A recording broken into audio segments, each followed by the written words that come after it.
Assalamualaikum warahmatullahi wabarakatuh. Baik, sebelumnya perkenalkan saya Haidar Ahmad Febriawan dengan NIM 3322501044 dari kelas GM2B pagi. Nah, jadi ini saya akan mempresentasikan hasil dari tugas saya itu matkul Survei JNSS, di mana tugasnya itu mempresentasikan aplikasi JNSS. Nah, yang saya pilih itu di bidang pertambangan. Sengaja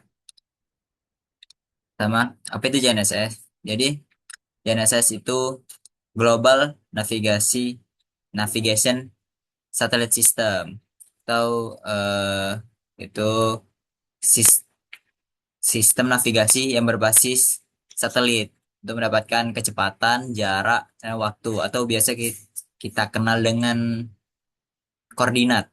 Nah, itu kalau contoh-contohnya ada dari GPS itu dari Amerika Serikat, lalu ada GLONASS itu dari Rusia, dan ada banyak lagi lah. Oke, lanjut aja kita ke bidangnya. Apa itu pertambangan? Nah, pertambangan itu apa ya? Bisa kita bilang sebagai kegiatan eksplorasi atau penambangan dari sumber mineral. Nah, sumber mineral alam lah, sumber daya alam gitu. Itu nggak hanya di eksplorasi atau penambangan saja, tapi juga reklamasinya seperti emas mungkin mineralnya ataupun batu bara itu.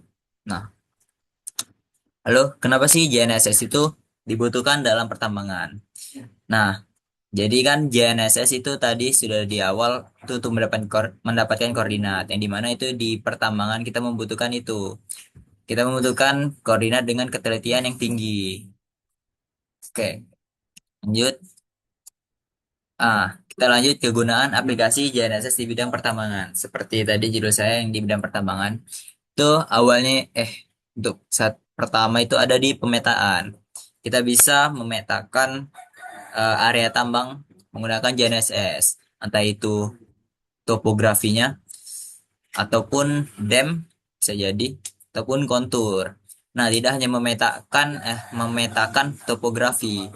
GNSS juga bisa untuk memetakan titik koordinat yang menjadi titik untuk pengeboran agar teratur atau sesuai dari desain yang awal. Nah, pemetaan juga untuk mendesain awal atau rencana dari galian selanjutnya. Selain itu, GNSS juga bisa dipakai untuk menghitung volume dari galian ataupun keadaan yang sekarang. Misalnya keadaan sekarang kita hitung volumenya, baru kita balik lagi ke pemetaan tadi untuk merencanakan galian selanjutnya. Setelah galian selanjutnya dilakukan, barulah kita menghitung volumenya lagi. Oke, selanjutnya yaitu ada di alat berat. Nah, kenapa ada alat berat di sini? Nah, jadi untuk desain yang tadi sudah dipetakan, itu bisa kita kasih ke masing-masing alat alat tambang, alat beratnya untuk melihat bagaimana desainnya. Jadi di setiap alat berat itu ada GNSS, aplikasi GNSS yang dimana itu untuk mengirimkan atau mendisplay dari desain tambang yang telah dibuat dari pemetaan tadi. Dan ini juga bisa untuk memonitoring alat-alat itu, entah itu posisinya ataupun apa yang sedang dilakukan gitu. Yang dilakukan tidak sih, mungkin dari posisinya. Ya, selanjutnya itu ada di deformasi. Nah, deformasi ini mungkin kalau untuk semester 1 semester 2 masih asing deformasi ini, jadi untuk di lereng atau lempeng bisa juga. Tetapi kalau di pertamanya kita menghubungkannya di lereng JNSS ini. Nah, di lereng jadi untuk melihat bagaimana perkembangan dari slope atau kemiringan dari area tambang tersebut.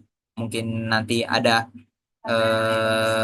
apa ya, kayak melihat entah itu nanti ada longsor atau tidak. Nah, itu bisa kita lihat dari alat GNSS. Oke, selanjutnya kelebihan dan kekurangan dari GNSS itu sendiri. Nah, kalau GNSS itu kelebihannya dia memiliki akurasi tinggi karena datanya itu diperbarui secara real time atau sesuai keadaan di tempat itu. Dan itu efisien efisien untuk area yang luas karena apa ya, menghemat waktu dibandingkan dari total session yang memerlukan apa ya, pendirian alat atau harus dilihat dulu. JNSS lebih efisien karena dia langsung ke tempatnya, apalagi untuk yang metode RTK ya.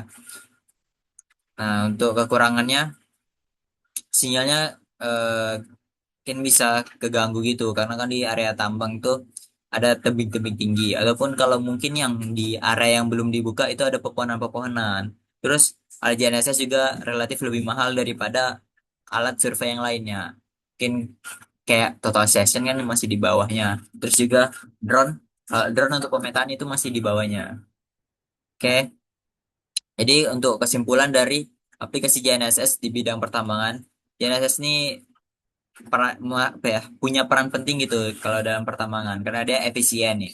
Efisien dalam pemetaan, eksplorasi, penentuan titik bor. Nah, itu kan masuk semuanya ke pemetaan, terus monitoring lereng. Nah, ini tadi deformasi, terus perhitungan volume, nah, navigasi alat berat, nah, monitoring, perhitungan volume. Nah, itu jadi semuanya itu efisien kalau kita memakai GNSS. GNSS.